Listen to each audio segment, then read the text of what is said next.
All right, guys, check it out. The book is done. Fool's Errand, Time to End the War in Afghanistan. You can find it at foolserrand.us. Got all the good blurbs for you there and all of that, and it'll forward you on to the Amazon page. It's doing well. #1 in the War and Peace section there on Amazon.com so far now.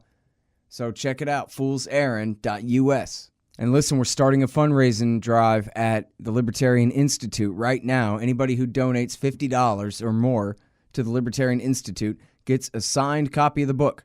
For those of you who are interested in that, check us out at libertarianinstitute.org. Sorry I'm late. I had to stop by the Wax Museum again and give the finger to FDR. We know Al-Qaeda, Zawahiri, is supporting the opposition in Syria. Are we supporting Al-Qaeda in Syria? It's a proud day for America. And by God, we've kicked Vietnam syndrome once and for all. Thank you very, very much. I say it again, you've been had. You've been took. You've been hoodwinked. These witnesses are trying to simply deny things that just about everybody else accepts as fact. He came, he saw, he died. Well, we ain't killing their army, but we killing them. We be on CNN like, say our name, Ben, say it 3 times. The meeting of the largest armies in the history of the world. Then there's going to be an invasion. All right, you guys, Scott Horton Show. Introducing our friend Eric Margolis.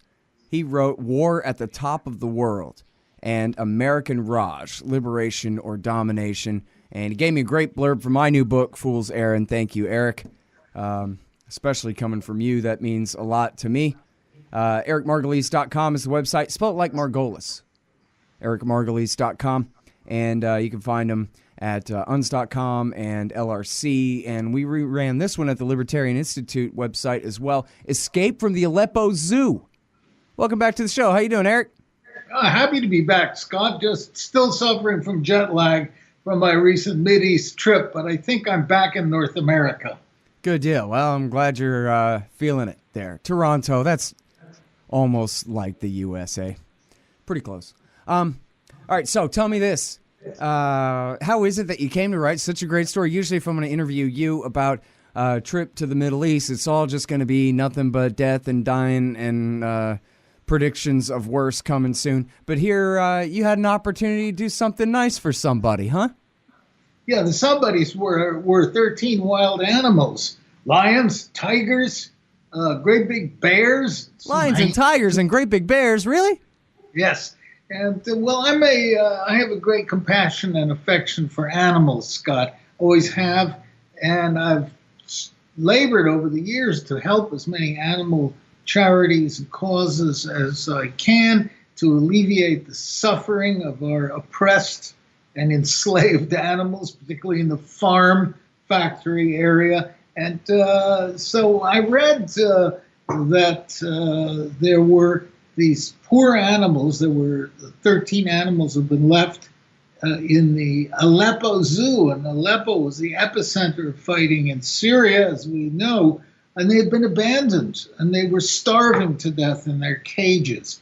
This has happened before in Kabul and in Mosul, and it was just horrifying, and I couldn't bear it. Anyway, I teamed up with a wonderful group from Austria called Four Paws. And they have an outpost in Boston as well for tax-deductible donations. Four Paws is a real professional, dedicated animal rescuers. And they decided, and we decided, to go in and bust these poor abandoned animals out of Aleppo because nobody wanted them. Nobody wanted to feed them. It was too dangerous. Nobody cared about them. So we did. Four Paws went in and staged this quite daring rescue. Awesome. And then, so how do they do it? I mean, get a chair and a whip, or? Well, they went. No, they staged out of Turkey, and they hired a quote security unquote firm, a bunch of gunmen to go into Syria and to bring the animals out of Aleppo. Aleppo is very dangerous because Aleppo is surrounded by all kinds of competing jihadist factions. There's Al-Qaeda, there are American-backed groups, there are Israeli-backed groups, there are Iranian-backed groups. I mean, you name it, it's a crazy quilt of murderous people, everybody shooting at everybody else, with the poor animals caught in the middle. There had been 4,000 animals at this sort of zoo home game park. Now there are only 16 left. The rest had either been killed by the shooting or had starved to death in their cages. Man, and so this group then, they just went in with trucks and sticks and forced these animals, these even bears, you say, lions, tigers, and bears, and forced them into trucks and drove them out to Turkey then? Big bears. I had one of them sort of come at me. And yes, they managed to hoist them, to get them out of this zoo, hoist them on flatbed trucks with cranes. And then the hard part was moving them out of north of Aleppo into Turkey, because there were so many rival factions controlling the checkpoints. And they had tried once earlier and had failed. They had to bring the animals back to Aleppo, which was heartbreaking. This time it worked. This convoy got to the Turkish border and without any major shooting incidents. And then Turks then opened the border wall, because they have a Trump-like border wall there, late at night, and the convoy passed into Turkey, where it was met by other Turkish volunteers. And by the way, all these Four Paws people are volunteers. And the convoy was then taken, for reasons I don't yet understand, all the way to the western end of Turkey, near Istanbul, to Bursa. And there they were given emergency medical treatment. And as the last part of their escape, but there was still paperwork, and the Four Paws had to go to the ministry of this and the ministry of that, and the bureaucratic problems. They finally got the permits to export the animals, and they were put onto planes in Istanbul. The wheels were cut off the bottoms of the cages because they couldn't fit in the planes. This wonderful surgeon named Dr. Khalil, who supervised the operation, he was a veterinary surgeon, managed to find some machine in the middle of the night in Istanbul to cut the wheels off the cages, and they load them on the planes, and they flew, and we greeted them at 5:30 in the morning in Amman, Jordan. Man, that is something. And then you say here, too, that a tiger had a heart attack, and this vet went in there and gave him, not mouth-to-mouth, but gave him CPR and rescued him, huh? Exactly. He was a big tiger. And as part of doing his physical on him, they sedated him, but the sedation process caused him to have heart failure. So the vet got in there and started giving him CPR. And I said to one of his assistants, be sure to leave the gate open in case he has to flee quickly. He was a German vet, a very capable man. They resuscitated the animal, fortunately. And one of the other lions was pregnant, so we were very concerned about that. But anyway, after many thrills and spills, I mean, this operation cost a huge amount of money, a huge amount of effort, because it had been mounted over months that it took to get it going. We were sitting in North America waiting for the green light, never knew when we were going to fly or not, stop, start. It was a real military-style hurry-up-and-wait operation. Mm-hmm. Man, well, sounds like a huge one anyway. And then you say, yeah, the lioness ended up giving birth at the end, huh? Are you sure you're not making up this story? I've got it on film. I got a picture of you here outside a tiger cage. Yes, that's right. The Daily Mail from England were there photographing it all. And you're a real hero, man. Good for you. Well, thank you. I like saving animals. It's God's work, and I'm glad to be able to participate. I'm so impressed by the Four Paws people. They're really great great people, humanitarians. Anyway, we got all the animals by flatbed truck.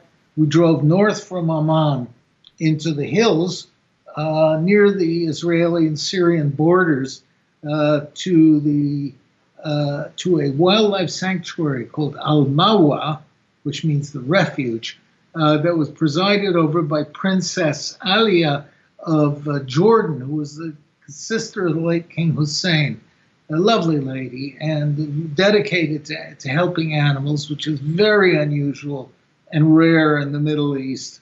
And we went to 2 different refuges. We saw a wonderful lion who had been rescued from Mosul, from the Mosul Zoo, named Simba, and a delightful bear who had come with him, and really a king of the beasts lion. And then we went up to Al-Mawa in the north, where we unloaded the animals and put them in the cages, or the new enclosures, not cages. And it was an epic movement. We started at 5:30 in the morning. We ended up about 6 o'clock at night, with exhausted, covered with dust. It was like 110 degrees Fahrenheit. But we did it, and everybody was moved safely. And it was crazy driving up the highway, the road in Jordan with all these lions and tigers and motorists going by thinking they were having hallucinations. Right. It's not the Ringling Brothers. What is going on there? Man, this is such a story. This is just incredible. Well, so little good news out of the Middle East. I thought we'd make some. Yeah. No, man, I'm with you. All right, so tell us again about Four Paws and what people can do to help them. Well, Four Paws, they're based in Vienna, Austria, but they have a Boston office, and you can find them on the internet. And they are real commandos of the animal rescue area. They've done all kinds of other rescues, particularly with bears, and because bears are terribly oppressed and tortured animals in Europe, and they rescue a lot of bears. And I gotta say, I mean, I could see the argument, people sitting around in an office and saying, there's lions and tigers and bears in a terrible situation in Aleppo, but I mean, what are you gonna do? It's Aleppo. It's a terrible war zone, or near there is. I guess, it's not as bad as it was a year ago, but still, I mean, geez, what are you going to do, right? Shrug. And yet, no. You and they decided, we're going to go and we're going to find these tigers and we're going to get them the hell out of there. That's right. Call Four Paws if you need it. It's a real mission impossible. That's incredible. But for animals. And these people worked like dogs, if I may use the term, to make it all happen. We were all exhausted, blitzed, bleary-eyed work. My contribution certainly was worth 2 Aston Martins that I was going to get for my garage. I'm now back on foot, but smiling. Good for you, man. That's awesome. We'll get you a skateboard. Thanks. Yeah. Hey, all right, listen, so one of the reasons that I'm so good on Syria is that I know you. I mean, I've never been there. I don't speak a lick of Arabic. Same thing for Afghanistan. I don't speak Pashto, and I've never been there. I'm not a reporter. I'm not a veteran, but I know Eric Margolis, and I've been interviewing you for, 13, 14 years now, something like this, and asking you all these things. And so one of the reasons that I knew it was an important question, I mean, come on, it's pretty obvious, right? But one of the reasons I had an idea what the answer was to the important question, what if they did overthrow the Ba'athist government in Damascus and finish their clean break policy, as David Wimser and Richard Pearl and Douglas Feith wrote back in 1996 for Netanyahu, that we need regime change in Damascus. I mean, once I heard that, I asked you, well, so who would come next? And then you said what I thought you would say, and this is going back from memory, 13, 14 years ago. You said, well, there's really no one organized to replace them, right? The only ones to come to mind, obviously, would be the Muslim Brotherhood. And in fact, you were there when Bashar al-Assad's father killed, I don't know how many people, thousands anyway, in order to put down a Muslim Brotherhood uprising in, I'm sorry, was it 1984? I think so. I don't remember the year exactly. In Hama. Yeah. And so, I mean, I remember back in the 2000s saying, so Eric, I mean, that tells me that's like a clue that, geez, if we did some kind of coup or overthrow or regime change invasion type war or something in Syria, that those guys would be the most likely ones to inherit the power if that's what it took to keep them away from power back then. And I've certainly never heard of any other major organized groups ready to take over ruling the country and the capital city there. And then, so we had that conversation, and then we saw this whole policy take place in slow motion. And in 2011, you were one of the very first to report that, NATO is intervening in this so-called Arab Spring, this hijacking of the Arab Spring, that you'd been to France and talked with spies and diplomats and military men at the highest levels who told you that they were intervening under auspices of NATO, cooperating with the United States. And this conversation took place, I believe, in the summer of 2011. They're one of the very first to provide the context necessary for people to understand what we're seeing before our eyes. So now I say all that just to set up for the big question of, will you please tell me everything that you know and think about Syria right now? Well, it's a heartbreaking subject, Scott. I've been covering Syria for 35 years. It's a beautiful, fascinating, very cultivated country, multi-religious, sort of ethnic mosaic. The beating heart of the Arab world is really Syria. And Syria was targeted for this reason to smash any hopes of any kind of real Arab nationalism or independent action, and to have as the first step of attacking Syria's main ally, which is Iran. So the problem is this allegedly an uprising against the Assad regime took place. Was 2011. And it was entirely fueled from Lebanon by mercenary groups hired by the CIA and the Saudis. The Syrians reacted, the Syrian government reacted brutally and foolishly. Same thing that happened in Libya. And we started screaming, oh my God, they're massacring the civilians who we paid to start shooting. And this is a well-established pattern of behavior with these color revolutions. So what happened was the uprising spread. There was a lot of hostility to the Assad regime, no doubt about it, particularly amongst Sunni Muslims. And their groups, jihadist groups, were backed by Saudi Arabia and the Gulf Arab states and by Turkey. And in the hope of overthrowing Assad, and the war spread and became an absolute nightmare. Half the country became refugees. 400,000, maybe more, died. The beautiful city of Aleppo and parts of old Damascus were destroyed. It's like somebody went through Syria with a giant plow. And so the war drags on, but now thanks to Russian and Iranian intervention, which was perfectly predictable, but Washington never thought of it. The Syrian rebels, the jihadists, are on the back foot, and the government is expanding its control, and some sort of law and order is returning to Syria. But it's been a terrible, terrible tragedy. All right, hang on just 1 second. Hey guys, I got a brand new sponsor. It's this great book, No Dev, No Ops, No IT. Principles Governing the Ideology, Methodology, and Praxeology of Informed IT Decision-Making.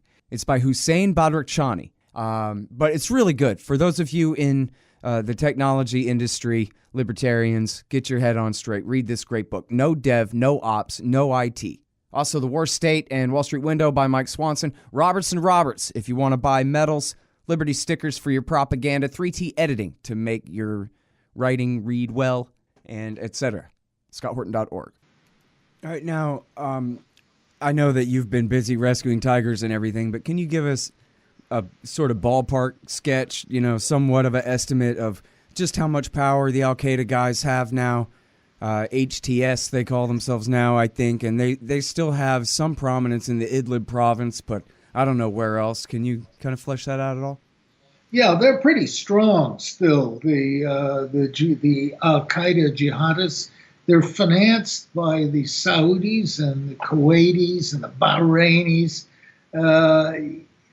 Financed, by the way, to stay away from Arabia and attack other regimes. They are the most effective and active element of Al-Qaeda that remains. But there are many other radical groups, not as strong. And interestingly, there are a number of jihadist groups that are false fronts for the Israelis.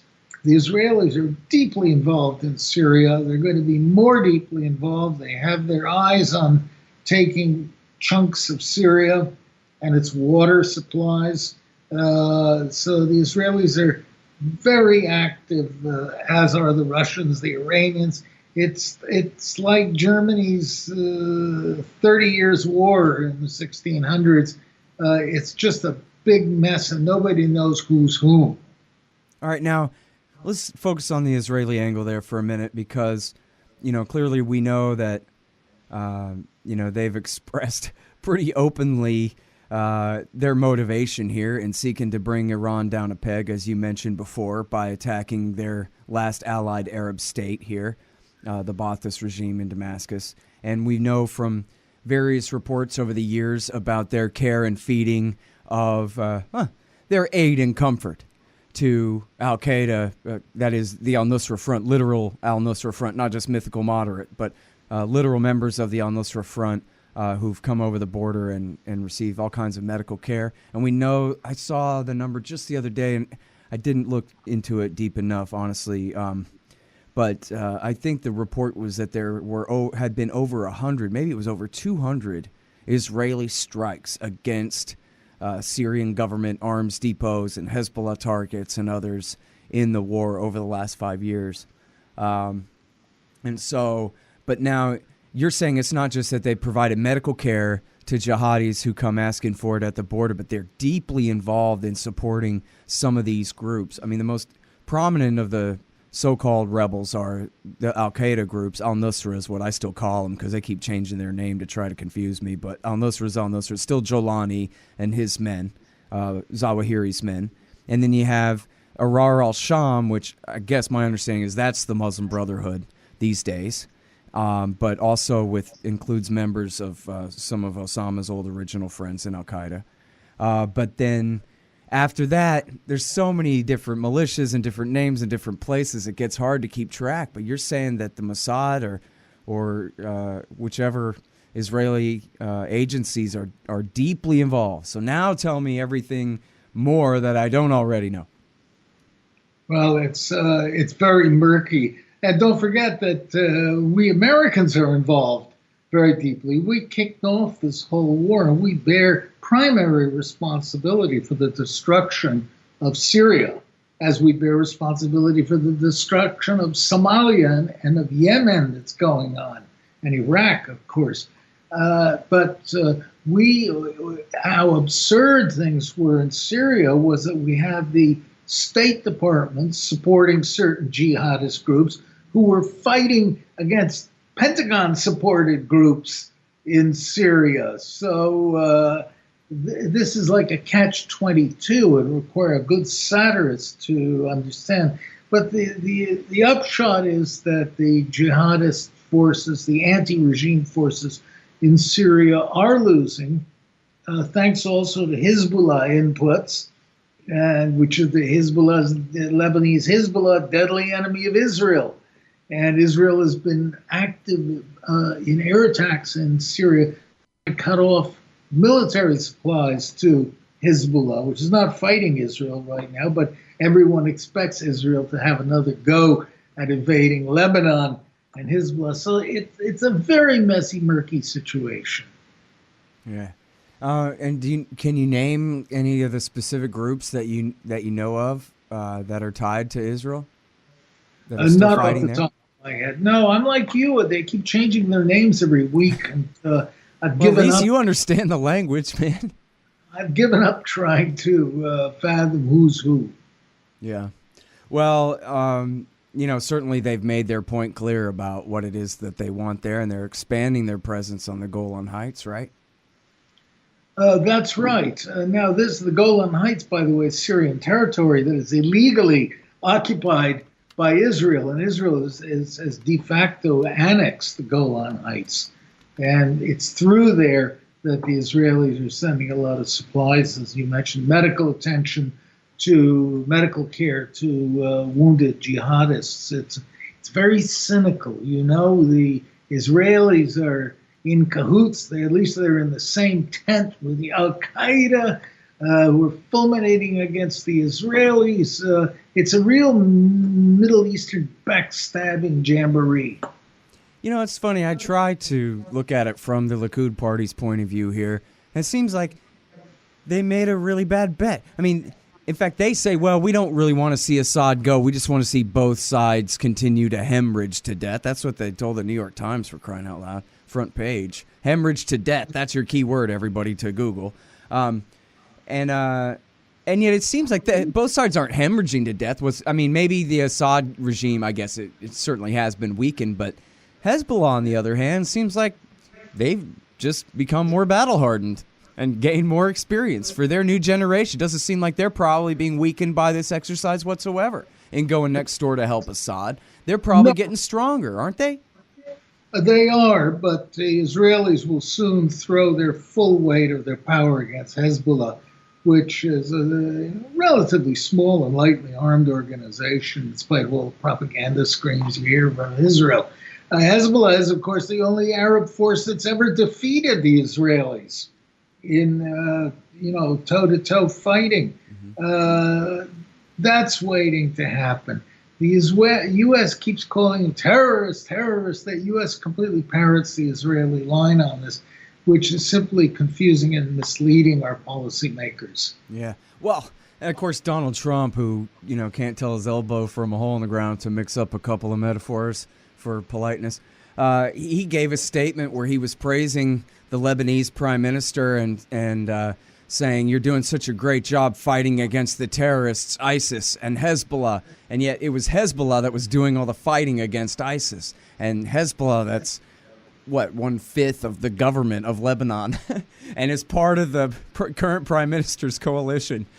That's right. Well, Trump only knows what he sees on Fox News, which is highly deceptive. And look, Trump did something terrible 2 days ago in talking about his new misguided Afghan policy. He said, we're going to go after and defeat the terrorists in Afghanistan. Well, the terrorists are the Pashtun tribes, biggest ethnic group in the region, who have been fighting for all these years to expel foreigners from the country, and who used to be our, quote, freedom fighters, unquote, according to Ronald Reagan. And for Trump to call these people terrorists is just disgraceful. Well, lately they've come to start accusing the Russians of intervening and supporting the Taliban, which doesn't seem very likely to me on the face of it. And I noted, and this made it in the final edition of the book, therefore it went out. I don't know if your review copy had this part, but that one of these generals, after the original hype from the leadership, a two-star general testified to the Senate that actually I haven't seen any evidence of that whatsoever, and even in the first place the accusations were, well, we think it makes sense that they might want to if they did, or this kind of weasel Clintonian talk. But so just go, and in fact Tillerson reiterated this again yesterday, the Russians are supporting the Taliban. If that was true, and I guess I'll let you answer whether you think maybe that is possible or even likely or whatever. But if that was true from the Empire's point of view, wouldn't that obviously mean that they're trying to bog us down and bleed us dry and pull the Ronald Reagan trick on us by backing? Now we're backing the same factions that the Russians used to back, and now they're fully switching places, abandoning the Kabul government they've helped us support for the last 16 years. Now they're back in the Taliban. There is only one reason that they would do that, would be to make matters worse for us. So then we should leave, right? Isn't that the obvious conclusion there? Well, the Russians must be very tempted to stick their finger in our eye in Afghanistan. But I don't see any evidence at all of Russian support for Taliban. I'm sure their Russian intelligence services keep in touch and keep an open mic with Taliban. Of course, that's their business. They're supposed to do that. But yeah, they've even talked about that. I mean, the Taliban said, yes, we talk with the Russians all the time. That doesn't mean we're supported by them. Give me a break. Of course. And then let's remember the Central Asian powers like Tajikistan, Uzbekistan, etc. They have their finger in this pie, too. And they're supporting different factions. And so Russian intelligence very influential in Central Asia. So yeah, there's some context, but the idea that now we're trying to fight the Russians is baloney. And then what else the U.S. government is doing is trying to portray, to drop the use of the word Taliban and replace it with ISIS. Mm-hmm. That we're really fighting the ISIS in Afghanistan because it's a much more palatable enemy as far as Americans concerned, because they all know these guys and they all hate them, rather than Taliban, which is confusing and nobody really knows about them. It's a bait and switch job. Yeah, absolutely right. And, you know, thanks to the Moon of Alabama, I just happened to see Moon of Alabama arguing with somebody on Twitter and linked to this great article at Afghan Analysts that explained that the original group that they call ISIS, the Islamic State, there in Nangarhar province, that all they are is they're members of the Pakistani Taliban, the Tehrik-i Taliban, and they had been chased out of Pakistan by a Pakistani military offensive in 2010 during the height of the Obama drone war. And that they were refugees basically from Pakistan who hightailed it to Afghanistan. And then, you know, in other words, just like you're saying, they're still just local tribal fighters from whichever side of the Duran line they're on. They're not Zawahiri's men or Baghdadi's men, really. They're still regular people from where they're from fighting to keep us off of their lawn. But what a great just marketing strategy on their part, and then it works out perfect for the American military, too. Well, we have low-grade officers at the Pentagon who don't know what the hell's going on in Afghanistan, neither, of course, to the high-grade officers either, doing this nomenclature. Remember there was a group called the Khorasan Group that they came up with somewhere to attack in Syria, right. This is when they were like trying to split off a small group of the al-Nusra Front that they were basically backing by saying, well, some of them actually are trying to target the West, so we'll just hit them but leave the rest alone. That was in, 2013 or so? Yeah. So in another couple of months, we're going to end up fighting ISIS in Afghanistan. Mark my words. The Taliban will vanish into the back of the headlines, and Americans will say this is good. Well, you know, there was actually a guy that wrote a thing for the New York Times about, and I think he was a Afghan government official, wrote a thing for the New York Times, or, well, maybe he wasn't a government official. Anyway, he was an Afghan, though. Wrote a thing for the New York Times saying that when they dropped the mother of all bombs on that tunnel complex, those are these supposed ISIS fighters in Nangarhar that they hit, and that the local radio station, the ISIS group, whatever, the local group there, that they loved it, that this to them was the best PR imaginable, that look at how seriously the Americans take us. We are the vanguard of those standing up against the empire. Join up today, and that this was, I mean, it sounds slightly counterintuitive, that, you know, get bombed by a Moab, join up today, but that's not the message. Resist those who would use a Moab against us. That is good recruitment shtick. Work right into the enemy's hands there. Quite right. Have another pipe of hashish, boys, and enjoy your new prominence.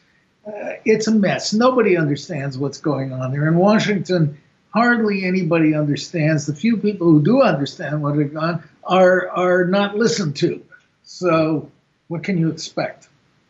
All right, now listen. So I am in a weird position here that I wrote a book about a place I'd never been to, and as I said, a language I don't speak. I originally started, I was going to write a book where I had one chapter about each of the wars, and then that would it would be to my advantage that I had never been to any of the places. because it's only from 10 million miles away I could see all the different things kind of deal.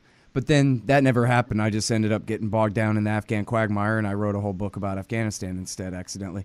So I'm always worried that even though I got so many great blurbs from you and Anand Gopal and Patrick Coburn and all these real experts, Daniel Davis and Matthew Ho, and all these people who know and have been there and fought in this war and reported on this war, that, yeah, pretty much not wrong there, Scott. Good. I appreciate that. But then, you know, people are interviewing me and asking me my opinion and stuff, and I really want to make sure I'm right. And I know that I'm kind of oversimplifying in a way, but then again, I mean, I kind of think not really. But isn't it just right? I think you pretty much said at least half of this answer earlier, that what's really going on here, and the thing that nobody ever really says, is that the U.S. policy is to foist a Tajik army onto a Pashtun population that would rather fight. Is that basically the bottom line here? Yeah, that is right, Scott. And that's the real situation now. The majority of members of the so-called Afghan National Army are, in fact, Tajiks from the ethnic minority who are the blood enemies of the Pashtuns, who were the core of the Afghan Communist Party. They are the enemies of the Pashtuns. So they used all these Tajiks, and they bought the allegiance. Most of the soldiers in the Afghan army are mercenaries. They're fighting there for money, not for any loyalty to the corrupt sock puppet government in Kabul. And that's not going to work, unfortunately. So that's why the government has no loyalty. But the fallback plan, Scott, if the Tajiks don't work, then they were going to turn to the Indians. And even Trump mentioned in his speech, I think, that we would, ask India to come and help. Well, That's the stupidest idea that I've ever heard of, because India has long had its eye on Afghanistan, and that would be like shooting off a bomb under Pakistan. The Pakistanis will go crazy, and this will heighten Pakistani-Indian tensions to the boiling point. Well, see, this is basically my cheat, right? It's just that I've been talking about you with this for so long. I mean, it's been years and years and years since we discussed the fact that this is why Pakistan backs the Afghan Taliban, is to prevent India's allies from gaining a true monopoly on power in that country. Right. In the first place. And I'll go ahead and tell you this, too. I mean, I'm sorry, I know you got to go, but this lady, Lisa Curtis, who wrote this thing for the Heritage Foundation, and McMaster put her on the National Security Council in charge of this policy. She wrote up this whole thing about, and this is all the threats that, too many, Obama gave him too many carrots. Now it's time to break out the sticks for dealing with Pakistan and making the Pakistanis stop backing the Afghan Taliban. And in there's hardly any reference whatsoever. There is actually no reference to Pakistan's motive for backing the Afghan Taliban. And the only thing that they say about Pakistan's attitude toward India in Afghanistan is, well, the Pakistanis may not like it, but. And that's it. And this is the genius at the center of telling McMaster the new South Asia strategy about how we're going to get Pakistan to do what we want. And then if they won't, then we'll ask China to tell them to be nice for us and stop backing the Afghan Taliban, even though that's the whole reason that we back India in the first place, is as a check against China. Why would they do that? Exactly. And these are the people who are running the American empire, the most powerful empire ever, with all the H-bombs and everything.